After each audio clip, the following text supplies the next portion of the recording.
the only thing, dude, if you want to make $1 billion, reinvent the minivan in a way where it looks badass. And that's it. Sell it to everybody else. That's what you have to do. That's a great point. What's up, guys? Welcome to another episode of Spill the Beans. Today I'm sitting down with my boy Juan Carlos Morales, who came in from Puerto Rico, from San Juan, all the way into Charleston, South Carolina. So he's a member of Legacy Family, our mastermind, and we got an international contingent.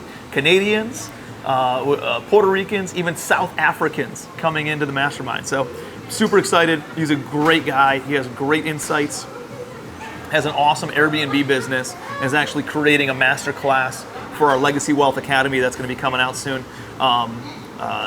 in order to teach you about Airbnb. How do we find these deals, how we structure them, how we raise the money on them, how we cash flow them, what his team looks like, all that kind of stuff. So we're going to get into all that in this episode of Spill the Beans.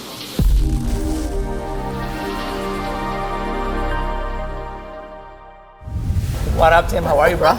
Good, man. Dude, first of all, I'm excited that you're in Charleston. I know we were talking offline about all the good stuff you got going on, obviously in Puerto Rico, and first time here, man, loving the city. Dude, you guys undersold this place. This is possibly the best city or one of the best cities in the US, just because of, like, first of all, I'm from Puerto Rico, so I need to be warm in order to be happy. I need to be in a good mood. Food is out of this world fantastic, and especially if you want to go to the best places, you gotta wait, but the food is just mind-blowing. Just the walkability of it, where you can walk around, you can see, like, I was walking around like Charleston here, and just walking around the back streets, the properties that I saw, I felt like I was in different countries at every block. I felt like I was in Europe, I felt like I was in like a historic place, and my mind was blown. So it's a cool town, man. I could see myself living here part-time for sure. Yeah, we do. You should come here. Yeah. We should be Airbnb-ing some of this stuff. We'll get into that. But We'll see. Dude, so tell me a little bit, and I know a little bit about your background, a little bit about your story, but I want to hear all of it. So give me your background. How did you get into real estate? How did you get into Airbnb and stuff? Sure. So, like I said, I'm from Puerto Rico. I've always been an entrepreneur. I actually started when I was 12 years old. My mom got me into like thinking as an entrepreneur. I went to a home ec class and I learned how to do like a carrot cake, and I started, my mom's like, hey, if you want to buy you the ingredients, and you go door to door selling the cakes. And you started slinging carrot cakes at the beginning? Dude, at 12 years old, I'm like knocking on your door, and I'm like bringing you a sample of this fantastic cake for like $20. I made $400 in one day at 12, and I was like, wow. How do you do this again, right? There's adults that don't make that today, dude. That's amazing. So that got me started, and then at 16, actually at 12 years old too, I started my first mentor. Came to Puerto Rico, and he's like, hey, there's a new sport that's starting. It's water sports, really cool. You want to try it out? And he took me to the beach and he showed me how to do kite surfing. Yeah. And I was always loving the ocean, but I was not really good at it. So eventually I went out, I was able to do it. I just got hooked with it. He told me, dude, there's only like 100 kite surfers in the world. And I'm like, what? So then I just got really good at it. And at 16, I had a guy walk up to me on the beach and say, can you teach me? And I was like, dude, I don't know how to teach. He's like, yeah, but you're great. So I'm like, bro, I don't know how to teach. He's like, I'll pay you $60 an hour for 3 hours if you teach me. And at that time, I was washing cars. And I did the math, and I'm like, oh shit, I was charging a whopping $10 to wash cars inside out.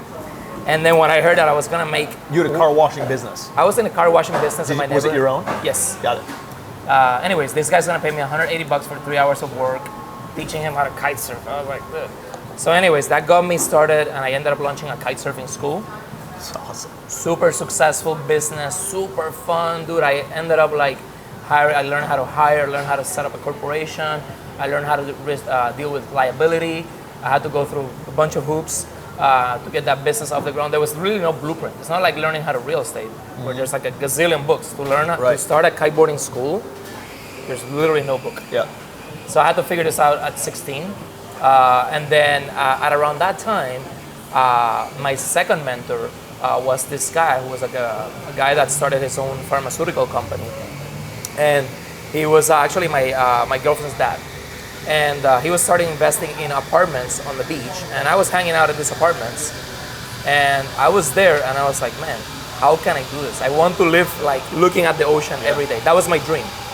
So at around that time, my dad was not working and he was trying to figure out what to do. And my grandma had this piece of land on prime real estate that was leased out to this guy, to this company, and they were not paying rent. So my dad came with a creative financing solution and said, hey, he offered his own mom, hey, how about I evict your tenant? How about I put my own money into fixing this place and I just become your new tenant, right? Which is kind of what I do right now. So it worked out, and funny enough. Was this oceanfront? This was like ocean. It was literally 1 block before by the ocean. And what kind of property was it? It's just a parking lot. Okay. This was 2007. Yep. My dad got this place turned around, and I remember before that my dad wasn't working, and he told my mom, "I'm gonna be a millionaire." And my mom was like, "You're crazy." 2007, my parents decide. They talk to someone, and that someone tells them like, they were gonna build a condominium there. At that time, the market was super hot, and that someone told them, "Do not like build. This is gonna crash." And somebody knocked on the door, made him a sick offer on the place, and he had an option to buy the place. And let's just say that his story came true, and he did become a millionaire. That's awesome. So I saw my dad. For real estate, man.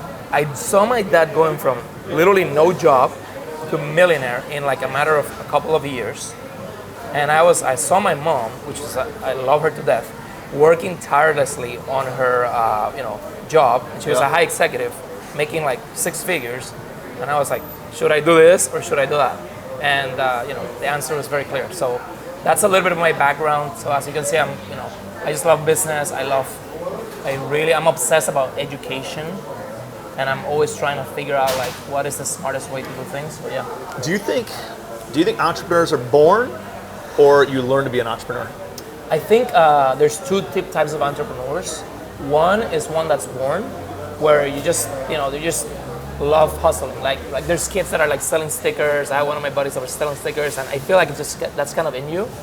And I feel the second type is somebody that gets pushed into business. So let's say that it's somebody that is very good at their job, but their boss doesn't appreciate them and just basically screws them over. Yeah. Which has happened to a lot of people. They get fired, they fall into entrepreneurship or something along those lines. And then they basically have no other way, and they're just like, well, I guess I gotta go now. So I think after the pandemic, every time there's either a boss taking advantage of a good employee or an economic situation that forces people into think, oh, maybe I should start my own business because I have no choice. So yeah. Yeah, man. I mean, it's just, I was very similar to you in that, in high school, I'd be cutting kids' hair. I was like, I cut everybody's hair in high school and middle school. I like burned mixed CDs. Remember like when Audio Galaxy and Napster and all those sort of thing? Love that. You could burn music and then put it on a CD, and I'd sell those for $5. Cameron's shaking her head at me. Hey. And I was, so like I always did that kind of stuff. And I liked the entrepreneurial angle of things. And I was always driven by, not money, but what money could do, like what could it buy, like the people you can impact, the feelings that you got from being able to go travel to different places because of the money, because of those kinds of things. Like that always was a big driver for me. And I was very close, man. I always wanted to be a doctor, and that because it's like, oh, that's guaranteed 6 figures, right? Yep. And I always wanted to go that route. And then I similarly saw my dad, and he had a full-time job. Yep. And then he had a part-time business, and he made more in his part-time business than he did in his full-time job.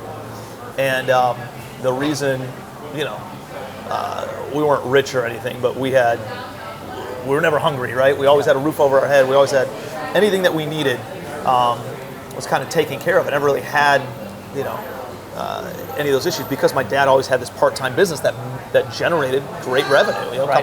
couple $100,000 a year, Right. Even though he's a full-time police officer making $60,000 a year or whatever it was. And so he's telling me go to school, get good grades, get a good job, but I'm like, it's like rich dad and poor dad in the same person. You know what I mean? Yeah. And I just I saw my dad making so much more money on his part-time business. I was like, you know what? That entrepreneurship thing sounds like something that I would want to do. He had a security business, so he had like personnel that would work at a factory or a foundry or an apartment complex. and they go around and be, make sure people aren't breaking into things and knocking over the corner up with laundry or anything like that. Yep. And I didn't really like that kind of business because it was like, he was like the best of the guys who would take the shitty accounts, right? He was the only reliable one who would take the C class and the D class kind of accounts. Yeah. And but because of that, he kind of like charged whatever rate that he wanted, and that's why nice. He was very profitable in doing that. So I didn't really want to do that business though. But I realized entrepreneurship was a big thing, and then 2007 was happening, and I saw everybody making money in real estate. I was like, I'm going to be a real estate entrepreneur, And it's dude, I must say, like, it's wild. If there's somebody that's like younger, and I feel like the takeaway from what you just said and kind of like our stories is that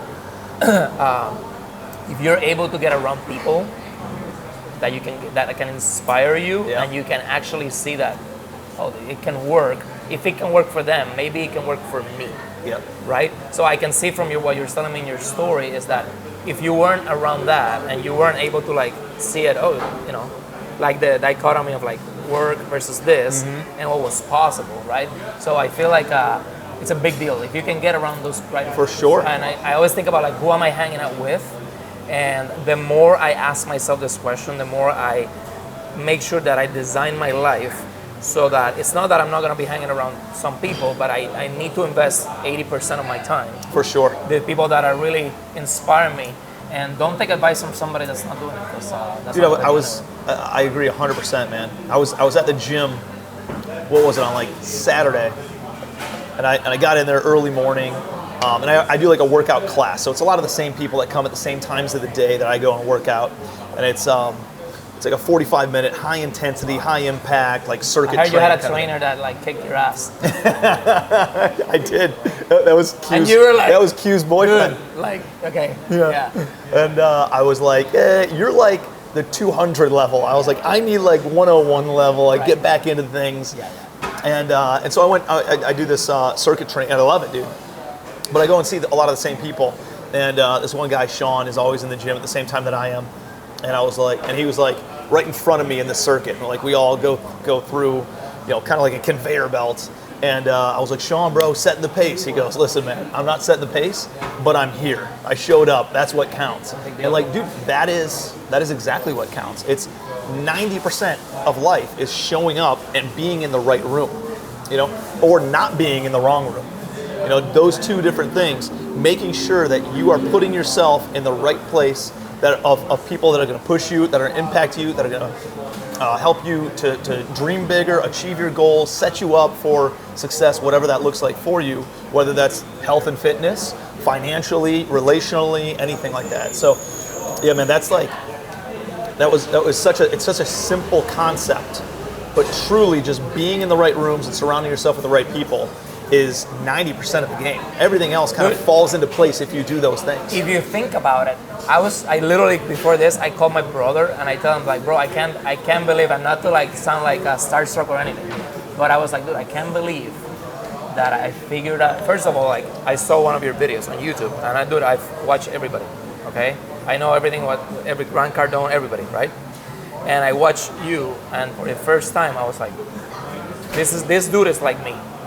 And like I just get it. I felt the vibe, And then when I actually met you in person, I was like, yeah, it's awesome that it's actually the same person. Yeah. It's not like different, right? I appreciate that. So it actually I've learned so many things, but one of the biggest ones is like I'm here right now, right? And I'm wondering, wow, like I went from actually going to watching something to actually saying, what are the little steps that I have to take in order to get in the right room with the right people?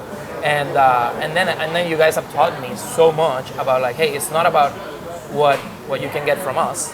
It's what you can, offer us, right? And the value. It's what you can give. It's what you can give, right? It comes full circle, Exactly. So like when everybody leads with that type of a mindset in a room of 200 people, dude, it's insane. Oh, it's wild. So I want to go back to something you said about the entrepreneurs that kind of just hit me. Is like, you're like, hey, some people are born with that internal drive to go and do awesome things, and then other people are forced into a situation. And I remember sitting down with, I think it was Christina Kraus was on an episode a couple weeks ago, and she's like, what motivates people?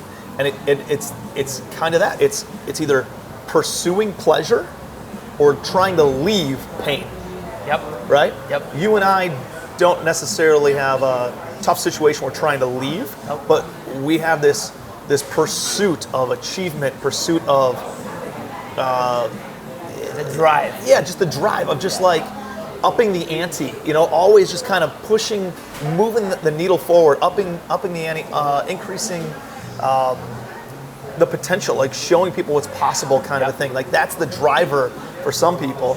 And then other people are like, I'm so sick of my situation. I'm so tired of being sick and tired, you know, like I want to just get out of this current thing. And that is so painful to them that they're trying to leave pain, right, and get the hell out of that, and that's why they become an entrepreneur, that's why they become successful. Some people pursue pleasure, some people are trying to get out of pain. I think that's an interesting indicator. You know? No, you know, it's funny for me. I sent you a message through Instagram about like what I kind of wanted to focus about, and I feel like I've been the luckiest person in the world, honestly. Like you remember how you say that? Oh man, if you were able to like take your life, put it in a bucket, roll it around, and grab some other life, Yep. would you do that? And the answer to it is like, hell no. No chance. So for me, I got very lucky is that I had the opportunity to read the 4-Hour Work Week. This book, right? I read the 4-Hour Work Week. Yep. I learned a little bit about Dave Ramsey at a time where I kind of needed that information. Not that I believe in it anymore. And I think there's some good protocols that you follow with what he does. Of course. I don't believe, I don't agree with how he looks at debt, but I think for the general public who can't control themselves, right? Yeah. It's like, dude, stay out of the candy shop, you know, and all of a sudden, if you got a weight problem, you stay out of the candy shop, and that's his philosophy for people who have problems with debt. Just fucking don't have credit cards, right? Like that's. I just didn't want to focus on that for so guys much like us because who for us, understand we understand like how to use that appropriately. Yeah. But where I'm going with this is that when I read these books and I read Rich Dad Poor Dad too, which obviously that's like step one. If you want to get into real estate, It is. Step one is you read Rich Dad Poor Dad. Yeah. Step two is you go to legacyacademy.com. For $10 a month, that's gonna be insane. And step three is start applying, implementing. But going back to that is I read the 4-Hour Work Week and I was like, shit, it is possible to design your life. Life doesn't have to happen to you. And I know this is very hard for some people to comprehend because they might not be in a situation where they feel like, dude, I don't even know what the next step is. Yep. But I've actually been able to do it, right? And it's essentially being able to figure out what are your expenses and how do you create, little businesses that can basically neutralize that expense. Yep. So that all of a sudden, let's say you like to paint. You can go to the coffee shop and paint. If you like to kite surf, you can kite surf. If you like to go hang out with your buddies, you can do that and you don't feel, so it's really interesting how when you tap into knowledge from other people and you actually it resonates with you, if it drives you enough, I feel like it is possible and it's worth it. 100%, man. Dude, I love that mindset. I love that philosophy. That's such a philosophy that we don't learn in school. We typically don't learn it from our parents. But there's essentially, in my mind, there's 3 ways to pay for liabilities, right? Things that take money out of our pocket. Things that are lifestyle activities, cars, houses, vacations, all those kinds of things. One is you make a fixed income and you allocate a percentage of that fixed income to liabilities. And you say, hey, if I make $100,000 a year, I'm going to take 10 grand and use it for fancy cars or vacations or whatever. You take 10%. And in order to have a fancier car, or in order to take a fancier vacation or more, then you have to make more money. You got to make $120,000 or $150,000 or $200,000 a year. So that's number one. Number two is Rich Dad Poor Dad, buying an asset first that then pays for that liability, right? So it's buying a rental property that kicks off $300 a month in cash flow. Yep. That then covers payment on your car or your jet ski or whatever that ends up being. Yep. And that's a great way of doing it. A very disciplined way of doing it, of saying, hey, before I buy that, I got to buy this. Yes. I like that. Yes. But then the third way that I fell into, and sounds like is how you've designed your life, is finding a way to turn a liability into an asset. Yep. Of saying, hey, I want to go live on the beach, but I don't want to pay for that beach condo. Let me live there, and then I'll Airbnb it Yep. essentially whenever Yep. I'm not there, Yep. and then I'll go and travel and visit some other places around the country, Yep. And then that Airbnb income will not only pay for the payment on that condo, but it's also going to pay me some cash to go and do some traveling and rent something else, right? Love it. And you're looking to do the same thing with a vehicle, right? Yeah. So I was talking to Cameron just now before the interview started, and I was telling her like, hey, I can't believe we live in this world right now where it's so easy to hack things. It like, is. There's so many hacks available. It's insane, it's right? great, But you yeah. gotta take some lead, right? You gotta take a little bit of risk. Like, and risk is you can calculate risk. It's not like, oh, blindly let's just go into it. Agreed. But start with something that really excites you. Like I was just thinking about right now, like there's so many things I can do, right? Well, what does excite me? What really gets me excited? Like for you have the mountain house, Yep. the island, like shit, who owns an island, right? Yeah. Like, so for me, it was like, I want to live and I want to look at the ocean every single day. Yep. And I thought that would be a good life, right? So then for me, I had the opportunity of first going and living getting a rental in an apartment on the beach that had an insane view. And at some point, my roommate moved out, and it was 2012 back then. And I was making enough money to cover his side of the rent, but again, I don't like to pay for those things. But you owned it, and then you were renting it to him? Actually, I actually rented the place Okay. for only 2 months. So that's a funny story. My buddy calls me and he's like, "Hey, let's get an apartment on the beach with ocean view." And for me at that time, that was a stretch. Yeah. But I was like, "Well, I'll do it with him." So I leaned on him to do it, Yep. which is a good tip, right? Like if you want to do something, you don't have to do it alone. Yeah. You can do it with someone else, right? Love that. So then I went in with him. Then we started living there, and this place was nasty, like, but we made it nice and whatever. And then all of a sudden, when he moved out, I was like, oh shit, I got to pay for his side of the rent. I don't want to pay for it. He's like, check out Airbnb. It's like a new company that's starting. Remember, this is 2012. Yeah. Airbnb started in 2008. Okay, so this is very new. Airbnb, nobody knew what it was. It wasn't a verb. It had no positive or negative connotation. Yep. And I posted his room on Airbnb for $50 a night. Nobody wanted it. I was like, man, what's going on? This is a great place. Then I saw they have an option to rent the entire place. And I was like, oh, I'll just click that, see what happens. And all of a sudden, my phone started going crazy with bookings. And I was like, holy shit, what's going on? I started raising the price, and while bookings were coming. And I got booked for 3 months in this apartment. And I realized, and this was a lease, I actually didn't own it. I realized, like, wow, I already booked the place for the year. I paid for the place for the entire year in 3 months. Wow. And I'm like, wow, now I gotta move out. So I went to live with my parents. But then all of a sudden, after I did those 3 months of rental, which was $12,000, I was paying about $1,000 a month. I had the place for free for the entire other 9 months. And obviously, I started doing the math, and I was like, shit, I wonder what would happen if I do it again. So I went and got another apartment, and I did the same. But that one, all of a sudden, I went to $43,000. And all of a sudden, at that time, I was making money in my other business, but I was doing this one on the side. And so I guess the takeaway here is that, okay, people ask me as an entrepreneur, like, dude, why are you always getting into something else? And I'm like, well, dude, I've experienced things where what you're doing stops working, and I'm glad I have a little bit of a side where I can go ahead and pivot that way, right? So that's kind of how I got started in Airbnb. I realized later on that this is something called rental arbitrage, or corporate lease, which is essentially finding a property that an owner is willing to rent to you, and that allows you to sublease it, and then you can make money. You can do arbitrage there. It's amazing. So I built my entire business based on this model, and I've modified it, and it's wild. So on that first apartment, you were renting it from the landlord Yep. for $1,000 a month. Yep. You were renting it out on Airbnb, making $4,000 a month. Is that a typical expected multiple that you can get? Typically, my formula, you know how you have your formula for apartments of 70% after. Yeah. My formula is the 30% rule. So 30% is what I figured out that will always work. It's very scalable. So 30% means, in very simple terms, if the property can rent for $100 a night, let's call it a studio, then I don't want to pay more than $30 a day. So we're talking daily rates, right? $100 a day, $30 a day on my rent, right? I always have like utilities, but that's So it's usually about $900 a month. Yes. is going to be rent. Yep. And then what kind of occupancy can you predict on that?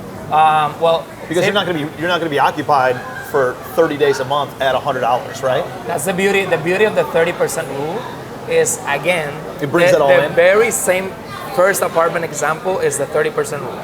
If you're able to pay for the entire place with 3 to 4 months of full occupancy, then it makes sense. Yeah. Because the other 8 to 9 months is pure profit. Yep. And dude, this is exactly how I've scaled my business. I go to the 30% rule every time. That's my underwriting. If it doesn't fit, it doesn't work. I don't force it. And I have pushed the 30% to 35% rule. But I can tell you, like, when all of a sudden that $100 a night rate goes to $200, now all of a sudden it's a game changer. So this same place that was making me like $3,000 now makes me like $9,000. Love it. I love it. And so do you go in trying to get a 2-year, 3-year, 5-year lease on these things? If you're going to put in the work and get everything rocking and rolling, it takes some time. You know, from my mountain house, I've learned this, and my Florida houses that I sold, but it takes some time to like get the positive reviews up. And it's really like year 2, you find your groove, you know, and start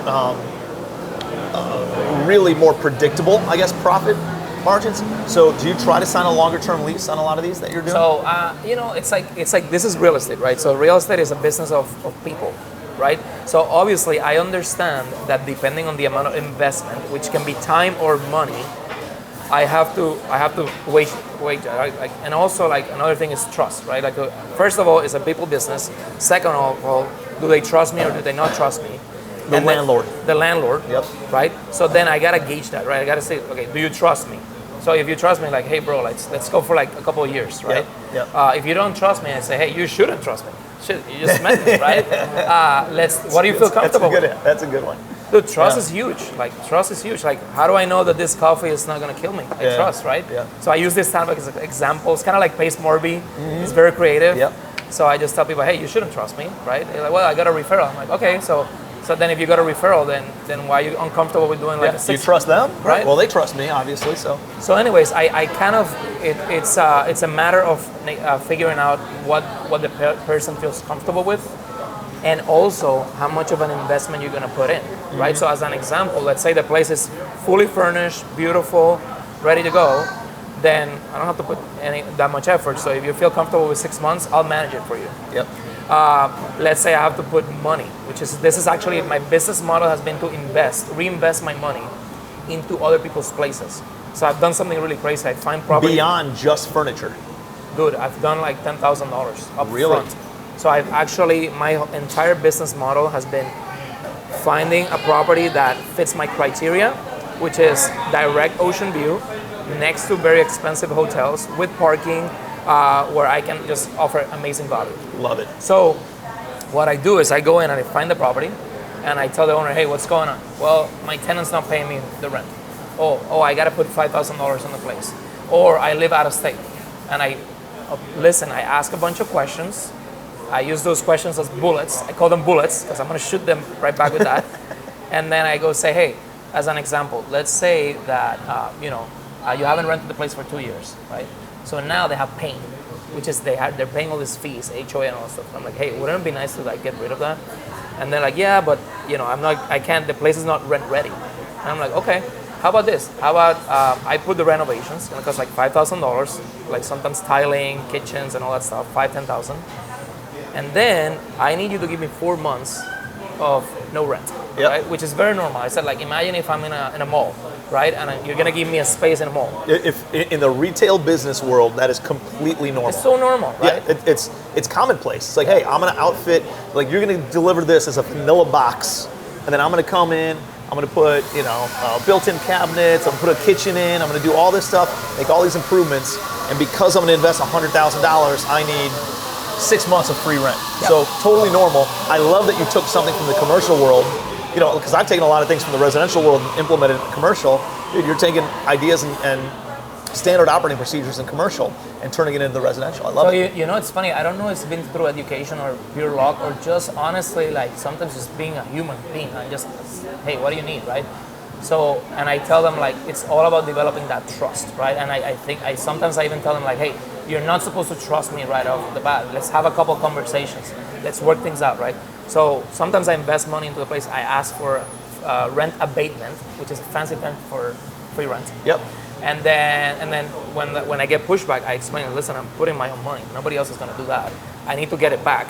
And then sometimes what happens is I start finishing the place in like 2 weeks, and then I make a bunch of profit, and all of a sudden I get all my investment back. And by the time I start paying the rent, it's like, so the business model is very profitable as long as you're able to find a property and you can really have a bunch of tools on how to actually make it work. So, do you typically try to, if it's $5,000 that you're putting into the property, you ask for 4 months of rent, that's about what, $1,200 per month in rent?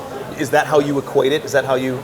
I actually look at it on how much I think I can make during those 4 months, right? So like, and then I kind of balance it with also the rent money and how much I can get away with, right? If they're happy to give me 6 months, I'll take 6 months. Yeah. You know?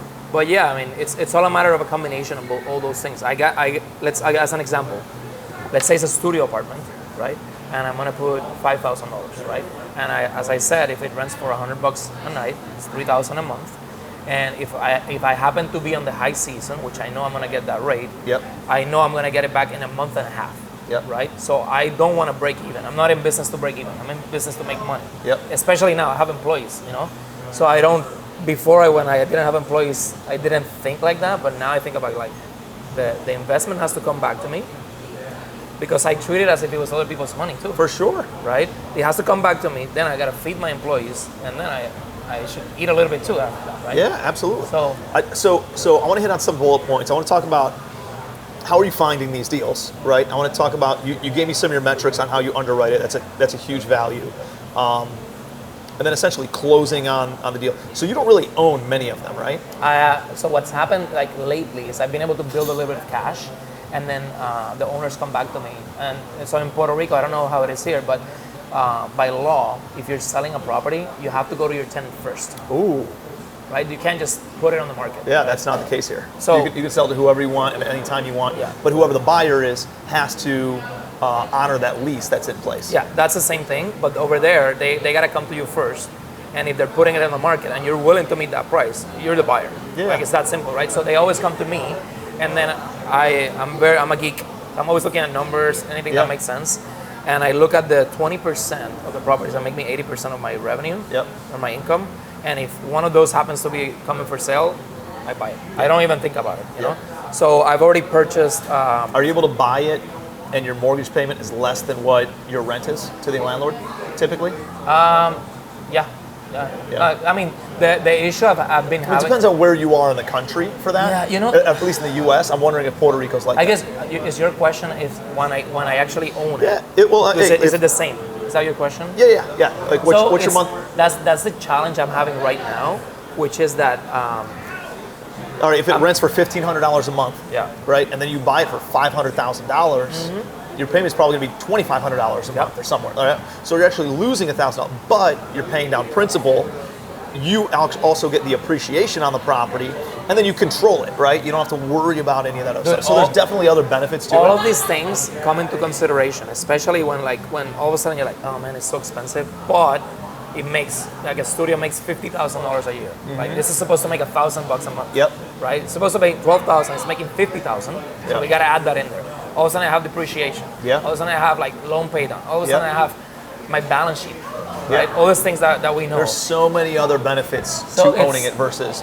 But dude, the rental arbitrage game is so good, especially for somebody who's just getting in that wants to a low risk way and a cash flow play in order to build that up, and then they can start building up their balance sheet and their portfolio. But dude, that's a great way to start making an extra $1,000, $2,000, $5,000, $10,000 a month, and then just keep on pushing, and then you start taking out properties yourself. So the challenge I've had lately is right now I have close to 30 properties, and out of those 30 I own 4, and I have 2 under contract right now.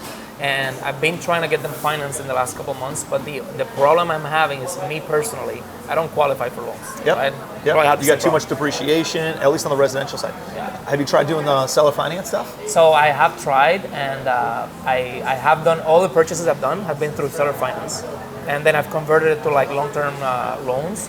The problem I'm having is that the local financing market is very, very small. There's only 3 main banks. There's a bunch of little community banks, but it's not like here. Like, dude, if I was in the United States, I would have like 10x my business in like a year. Yeah. Because of the amount of money, the amount of people that understand that, hey, investors are actually very smart people. We should lend to them. They'll multiply our money. In Puerto Rico, it's extremely hard because it's just not set up for it.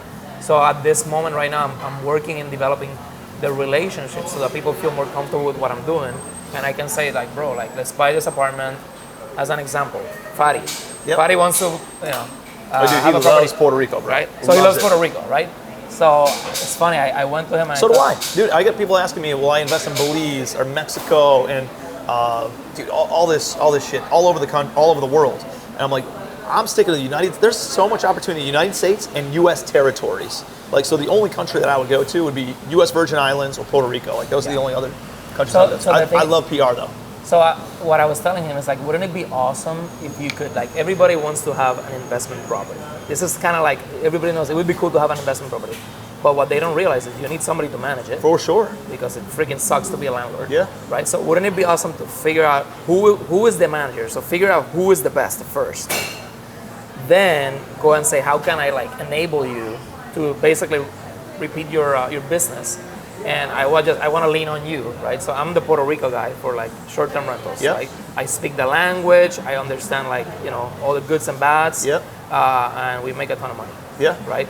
So I'm that guy, and basically where I'm going with this is that how cool would it be to own like a beach apartment, a beach house, right, in a tropical destination where it can pay for itself. Well, dude, are you taking on investors? Have you taken on private money at all? I'm still learning. That's why I'm in Legacy. I know. I'm here to learn, bro. I mean, dude, that is the play. Because what I found with the Mountain House seller financed. And then I structured it where all the down payment money came from investors who wanted to use that property. Yep. The Island, seller financed. Yep. All the down payment money came from investors who want to be able to use the Island. The Okatee house that I just bought, seller financed, and then I used down payment money from investors, pay them a lesser pref, but then they can come out and use the property every year. You should brand that the lifestyle investment Brad's strategy. Seriously. Or you can put my last name too in there. And Even, my personal home that's over here on the beach, seller finance. I use my own money, right, for the down payment and everything on that. But still, it's like, I feel like people who have rental properties they're into that rental property because they're investment minded, Yes. So it's an easier conversation to have with them about doing seller finance. Maybe there's a different cultural lean on it, maybe in Puerto Rico versus here, but I know here, dude, the wealthier the individual is, the more likely they are to seller finance the property, and the more open they are to that idea. Yeah. And then, dude, especially on Puerto Rico properties, it would be, what's your average price point on a purchase?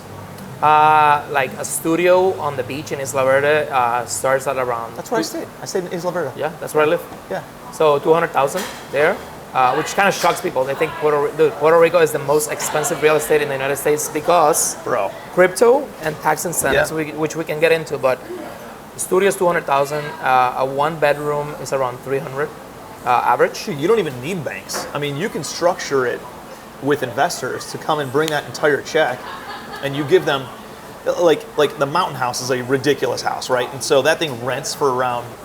This is what I'm thinking. Please teach me how to do it. Yeah, so let's talk through it. I think it's valuable. Yeah. So the Mountain House, I have 8 investors, $100,000 a piece, that brought the down payment, and I had some operating capital, okay? I got the seller to finance $2.3 million at 4% interest for 10 years. Got it. And then I brought in the other $6 million for down payment, another $200,000 for renovations and stuff. At $100,000 increments, 4% interest rate is what I paid, and then they each get a week at the property. But that week at the property is also worth, it rents for, it's worth about $15,000 in the off season. right? So really, true value on an annual basis, they're getting $15,000 of stay at this property. And then they also get another 4% on their money. So they're making 19% value on $100,000, not including depreciation or the equity value, right? They have a piece of the equity in this deal too. And we're in it for 3.2 million bucks.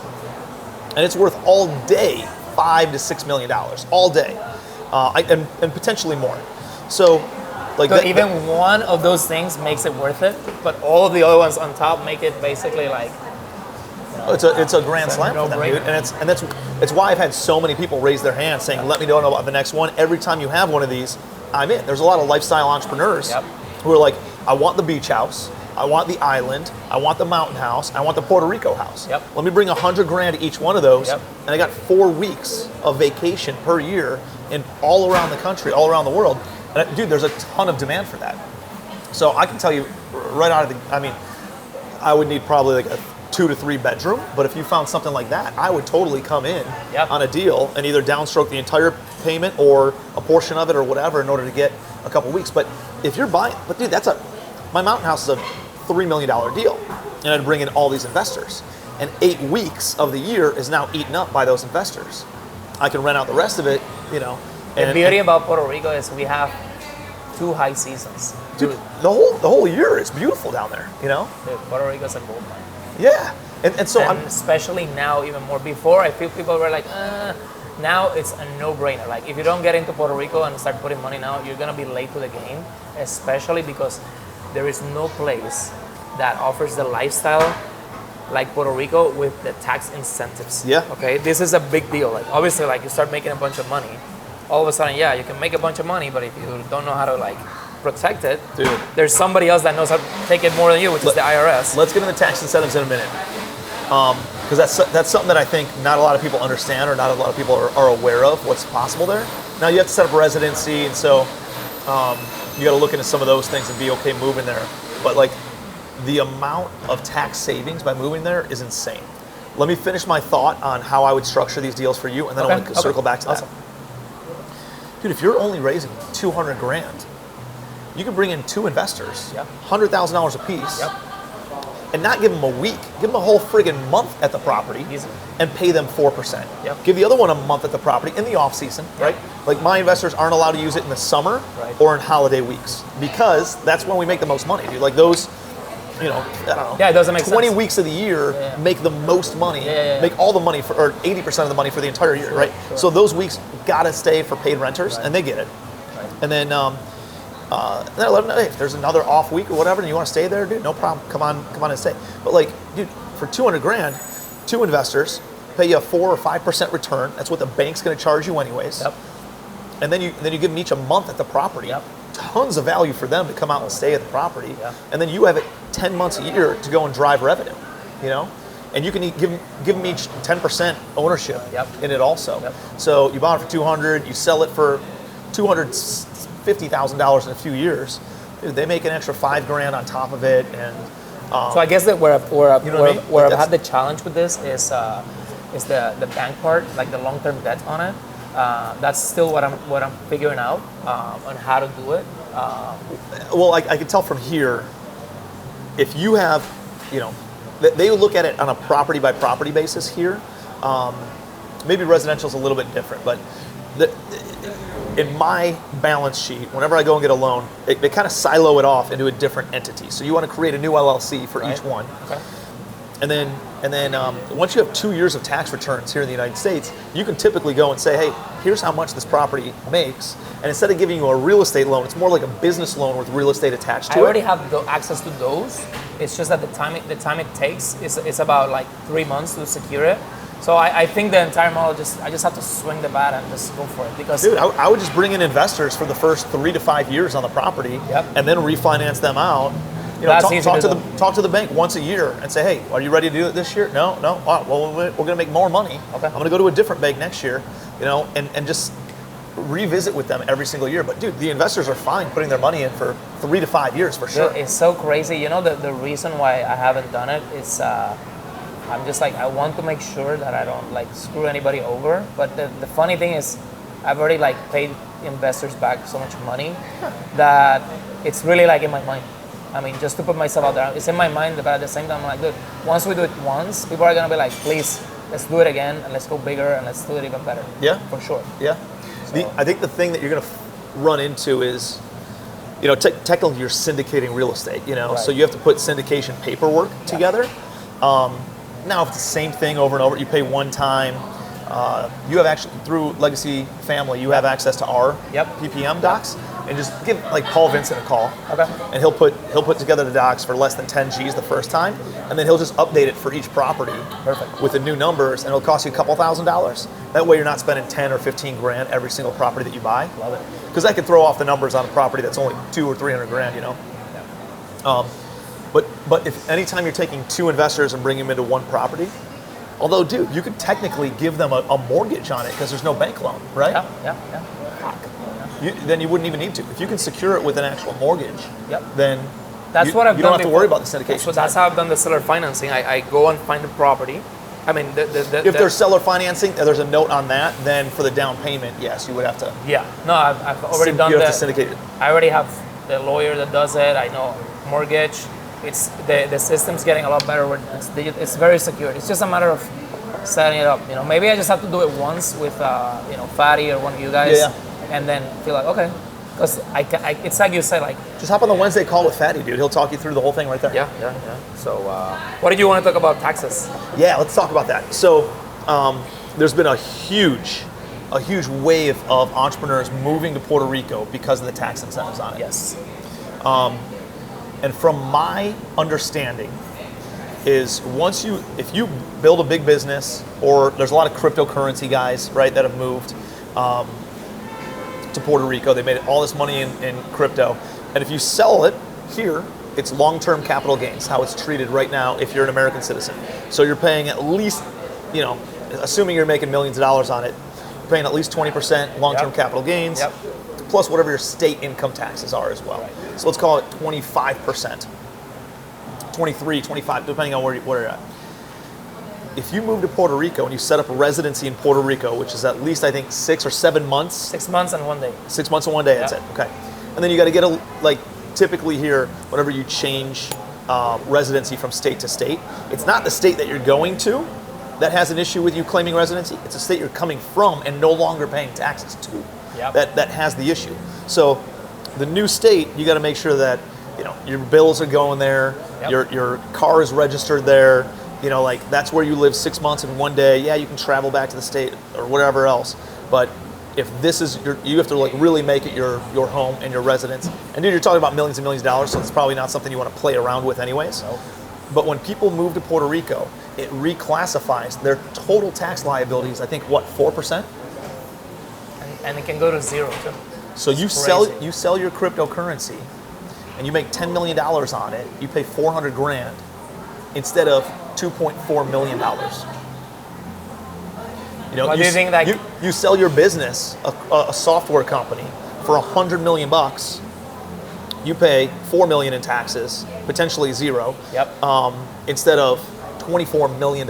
Or I've seen a lot of coaches, a lot of people with coaching businesses who can do business all over. It's online. It's headquartered in Puerto Rico, and but they're making money in the U.S. from their coaching stuff. Just to put it into perspective, think about how attractive it is that John Paulson, which is one of the guys that this movie that came out, which is about the 2008 crisis. He made a bunch of money betting on the mortgage-backed securities.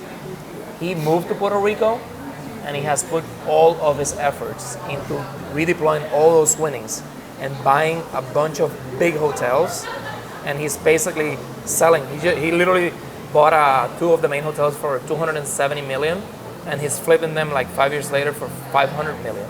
And how much do you think he's going to pay in taxes? 0. Yeah, 0. 0 to 4. And if you reinvest it in Puerto Rico, that's how you get down to 0? So I don't want to get into the details on how that works, because I'm not a lawyer. We are not CPAs, we are not tax attorneys, disclaimers out there, all right? But what I can tell you is this: if you're not calling an attorney in Puerto Rico and at least getting on calls and finding this out, you're missing out. This is essentially a free opportunity to and there's actually ways. So that I think that where people are kind of holding back is where they feel like, oh, if I actually don't move, if I have to move to Puerto Rico, like, oh, my life's gonna change. I gotta put my kids in school there. I gotta figure out all There's this other other stuff. ways to invest in Puerto Rico, get a lot of the tax benefits, maybe not all of them, but a lot of the tax benefits, and kind of find a balance where you can actually get to that comfort level where you're tapping into some of the benefits without giving up, what you feel comfortable with. But I can tell you, some of the biggest investors have been like, man, you know what? For every basically year that I live in Puerto Rico like this, it's like working for 4 years. Yeah. Or 5 years. So when you do the math, you're like, well, if I only work for 5 years, it's worth of 20 years of work, right? So it's a matter of like anything. That's a great way of looking at it, man. You're buying back time because you're saving so much in taxes. It's all about buying time back, man. Like you can go and live a season of your life in Puerto Rico, 3, 4, 5 years, and save so much in taxes that you can retire 10 years earlier, right? And then you can go back to the States or whatever because but you probably won't want to because Puerto Rico is a beautiful, beautiful place to live. I will want to say there's a controversy in Puerto Rico with the locals, and I don't want to get too political about it, but some people in Puerto Rico, the locals, some of them, and it's usually the ones that are not entrepreneurs and they don't understand how the world works, right? That the economic drivers and everything. The tax laws were designed for investors, right? And this is how the economy works. Like you have to incentivize people that take risk in order for them to take that risk, or else they'll go somewhere else to take the risk, right? So as a Puerto Rican, there is actually a ton of incentives that even Puerto Ricans can take. Like as an example, I am Puerto Rican, I am a resident of Puerto Rico, and some people are saying, oh, these tax incentives are only for people that are coming from abroad. That's not true. Like first step is go educate yourself, okay, about it. Or call someone. For instance, for me, I'm developing a small boutique hotel. So I bought a house. I'm gonna develop it into a small boutique hotel because that's kind of where I want to take my business now. I want to scale it into like, short-term rentals, but in one building. Yep. And I think there's a massive opportunity. And then if I do that, then whomever is doing business with me and is a partner of me, when I do distributions, are 0% to partners. So that's huge. That's for anybody. So imagine if you're my partner in a hotel deal in Puerto Rico. As a passive investor. Yes. I send you a check, 0%. To me? Yes. To my investors, 0% distribution. Really? Yes. 0% taxes on the distribution. Yes. 4% on the corporation. We don't pay a sales tax. The property tax gets slashed to half. There's no sales tax? No sales tax. The hotel. Like on the rental revenue. When we're, let's say we buy the building and we have to improve it, right? And we got to buy materials, etc. There's 11.5% of taxes in Puerto Rico. Okay. Those get waived. So all of that 11.5% of any capital improvements that you make, any of the material that you reinvest into it, it all gets waived. Property tax is slashed by half, and then so you can like appeal the property taxes and cut them in half for how long? Yeah, 15 years. Dude. Why do you think John Paulson decided I'm going to invest in hotels in Puerto Rico? Because it's the biggest real estate asset that generates the highest profit and gets the taxes. So he's like triple, quadruple dipping into this. And so it's a big opportunity, but locals can take advantage of this opportunity as well. So I think that the takeaway here is that you can make excuses and complain about it, or you can go and educate yourself and say, hey, Juan Carlos, or like, hey, how does this work? And that's how you get ahead. Love it, man, dude. It's so good. It's so good. Now I know Fatty's been talking about wanting to put some money in Puerto Rico and find a place down there. We'll figure it out. Yeah, I think. What about from like a safety perspective? So, dude, I used to think that Puerto Rico wasn't safe, and I have been to other places like Los Angeles. Yeah. I've been to New York City. Yeah. I've been to places where I'm like, what the hell are people talking about safety? Dude? I feel like way more unsafe. Even in Miami, some places where I'm like, man, I would not like let anybody that I care about walk around here at nighttime because I don't know what's gonna happen. Yep. So Puerto Rico is super safe. It's just about like the areas where you hang out and the places where you are, and not flashing, like right. But like, what I've noticed is that, dude, like look at you. Like, how would I know that you do what you do? Like I can't tell. Like, I think that's a compliment. But you know what I mean? It's like, it's not Yeah, about like, totally. and I'm not a flashy guy though, right? Like I'm not. No, but what I've seen is that what's happening is like people are making more money. People are making more money in Puerto Rico. People are driving nicer cars. Yeah. We're getting access to more tools. And the truth of the matter is being part of the United States gives us access to the dollar. We're born with a passport, American passport. So people are like really getting to feel like, okay, you know, we're taken care of, right? And the safety aspect is good. It's awesome. Like you just have to go down there and be like, man, what's wrong with me? It's like me. I came here and I had a perception of what I thought South Carolina, Charleston was. Yep. Which was like a small town. I thought it was a small town. I don't know why people are hanging out there. I have no idea what it is. And I came here and I felt like I got punched in the face 10 times. And dude, honestly, like I don't want to leave this place. Because it's like, you know, it's a place where first of all, I have people that are, you know, that can have these conversations. Yep. And for me, it's like, dude, I don't have this type of people in Puerto Rico. It's very hard. I have a core of good friends that I can talk to, and my family, you know, and all that type of stuff. But like, that's it, right? And I would love to enhance other people's lives through my knowledge and my network, but sometimes I can't fight it.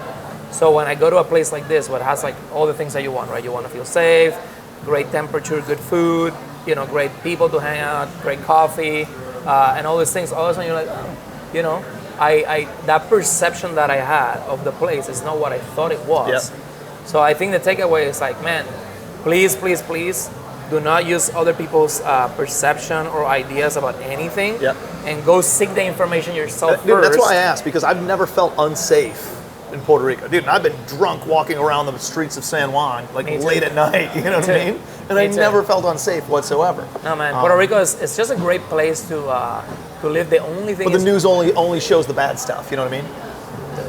I can tell you that from being there, I honestly feel like what makes Puerto Rico great is a great place for somebody that's an entrepreneur, because you basically you can make more money, or somebody, if you want to do well in Puerto Rico, you're working alongside an entrepreneur and making their life very easy so that you can both elevate, right? Love that. And but dude, like imagine you leave work at 5 p.m., you go to a place called La Placita, which is it's a bunch of little bars. People are like walking around with a drink, hanging out. There's great music, live bands. We have fresh fish, whole. You can get an entire whole fish for $20. Wild, every single day. We have wild fish. So where can you go for that? It's amazing. We have great coffee. I gave you some coffee too, so try that. Yeah, I'm excited for that. It's just great people. You know, we're very warm. So you gotta get comfortable with hugs, kisses, like every 5 minutes. Obviously, if you're single, ladies are, you know, very beautiful. It's amazing, dude. It's got the whole package. Really fun. No, dude, I'm excited. I'm going to talk to Fatty about it. And we obviously love, 95% of my portfolio is apartments, but the other 5% is these short-term rentals type properties. And we want to do more of that. And we want to do more of it, you know, specifically in that Caribbean type of area. We've been looking a little bit at Puerto Rico, a little bit at U.S. Virgin Islands, a little bit at the Florida Keys, but that's all overpriced. I think one of the biggest opportunities or areas of opportunity is that Puerto Rico area. Puerto Rico, the good thing about it is if you can find people that are already doing it, and they can, you know, like you can say like, show me, because that's the other thing, I can bullshit all I want. So what is the best? You got the legacy. You want a nugget? What to do? No. I want to know, for the people watching this, or for people who want to invest, like what's the best call to action for them on how do they get involved in investing in Puerto Rico? Like, what would you like to see? Obviously, you have your course on Legacy Wealth Academy. That's going to be launching, if it hasn't already, or depends on when you're watching this. But Legacy Wealth Academy is $9.99 a month, meaning $10. No freaking brainer. And it's just all these master classes on different asset classes, wealth building, personal finance, lifestyle by design, entrepreneurship, success-oriented philosophies on all this stuff. And it is so valuable. And you know, Juan Carlos is there teaching for 3 hours on short-term rentals, right? I'm there teaching for 3 hours on apartments and investing in apartment buildings. We've got people doing storage facilities and people doing mobile home parks and people talking about self-directed IRAs and cryptocurrency, NFTs, all this different stuff. So you're doing that. Like, what would you like to see people do? obviously people who want to invest passively can reach out to you on that front, right? Yep. Say, hey, I'm in for 100 grand or 200 grand on one of these condos that you're renting out, short-term rental, and kick me 10% of the ownership, 10% of the equity, pay me a fixed return, and give me a month for free at the property. Dude, that's a fucking home run of a deal. I can do that all day long. Yeah, right now I have a couple of deals where I need investors. I'm struggling with the banks because they're getting comfortable with Airbnb, but they're not there yet. Yeah. So it's hard to get Airbnb financing, dude. But I have good relationships. So I have deals right now under contract where I'm looking for financing. I have a studio that's $110,000. Purchase price is worth $150,000. Yep. So that's a no-brainer. Yep. I have equity like right off the bat, and then I have another one for $188,000 that's worth like $225,000, right? So those two are available, and then obviously like other ones are gonna come in the pipeline. It's just a matter. I can even reach out to all the owners that have rental arbitrage and say, hey, I'm willing to give you a cash offer right now. I'm literally, after I leave this, I gotta go do that with someone. So I have a ton of opportunity. But I do want to bring people on board that understand that, hey, if you're investing with me, you need to allow me to run the show because I already know how to do it. Totally. And it's not an ATM. Like you can't just call me and say, hey, I need $200, like, that kind of stuff. But the biggest opportunities in Puerto Rico, if somebody was going to invest right now, I want to give value, right? It's if you can find a house that has a pool, or that you can put a pool, that you can sleep at least, you can have at least 4 bedrooms or more, it's a grand slam. Yep. Anywhere in the island, like anywhere in the island where you can have a house with 4 bedrooms with a pool, it's over. Like you're just gonna make so much money. And if it has a view, you can raise the rate. If it has another bedroom, so just to give you an idea, if you can have a house and you can sleep, per person, my depending on the location, it's at least $50 per person per night. So let's say a place that they can sleep 10 people, it's at least $500. But if you invest with me, I'm very good at revenue management, which is like I know the moments where I can like and that same $500 I can take to $2,000. Really? And I can show you, I've done it. So it's a matter of meaning on certain high weekends, holiday weekends, that kind of stuff. End of the year, that kind of stuff. I have software that helps me do that, and just I've figured out ways to be very efficient and be able to really take advantage of certain opportunities to make the most money. Because I've gone through a lot of situations where, the market, like coronavirus. Dude, Puerto Rico has gotten hit with 2017. We got hit by Hurricane Maria. Huge hurricane, right? 3 months of no power. I survived that. Then we had Zika. Nobody that was trying to get babies and nobody wanted to go to Puerto Rico. Yep. I survived that. Then we had daily earthquakes for 2 months. Like, dude, guys, we survived that. Then we had coronavirus. Coronavirus, not to say anything, but to me was a joke. Like I was like, dude, I've already gone through 4. Give me another one, right? Coronavirus was, and the thing is, what I've noticed about Puerto Rico and the short-term rent and all that is that people need furnished accommodations, and if you put them next to like really expensive hotels and you offer value, kitchen, parking, free internet, all those things, all of a sudden it's a no-brainer. And if something bad happens, all of a sudden the people that are gonna come to help can stay in those places too. So it's a freaking amazing business. Like you don't have to. I've realized that this particular business has so many good reasons of why to do it that I know this will be my career. For sure, because I will be able to find people that need help, like owners, offer them a solution. Have people that want to invest, offer them a solution, and then do very well. So by the way, before I forget, for the listeners, I want to invest in young people that are getting started. So for the first 5 people that comment on this video, I'm gonna pay for the Legacy Academy for the year. You gotta be under 20 years old. I want to invest in young people that are getting started. I'm gonna pay for the entire year, the $120 per person on me. Appreciate you, man. Dude, this guy's always leading with value. So if you're not following him, if you're not connected with him, you gotta connect with him. We'll put all of his links to his Instagram and Facebook and all that kind of stuff in the comments below. Make sure you're connected with him. If you guys want to do some deals in Puerto Rico, it's definitely something that we're looking into as well. So let's all circle up. Let's figure out ways on how to build some wealth together.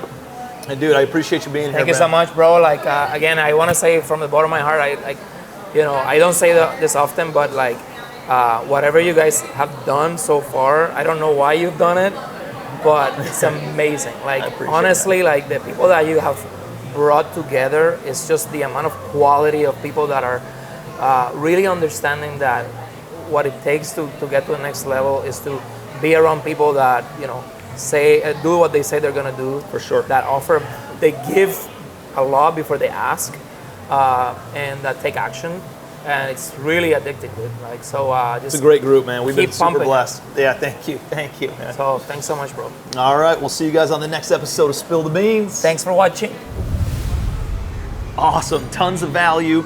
I'd love to hear what your biggest takeaway was. Put it in the comments below. And if you're under 20 years old, Juan Carlos is willing to pay for your entire first year of Legacy Wealth Academy. So comment below, tell him you're under 20 years old, connect with him, and he'll cover you. So pretty cool give on his part, and I know you get a ton of value out of it. So if you got some value out of this video, please share it, please like it, please subscribe to the YouTube channel. We're looking to continuously give, and lead with value across the board, just like Juan Carlos did today. So appreciate you guys, love you guys. See you next week on the next episode of Spill the Beans.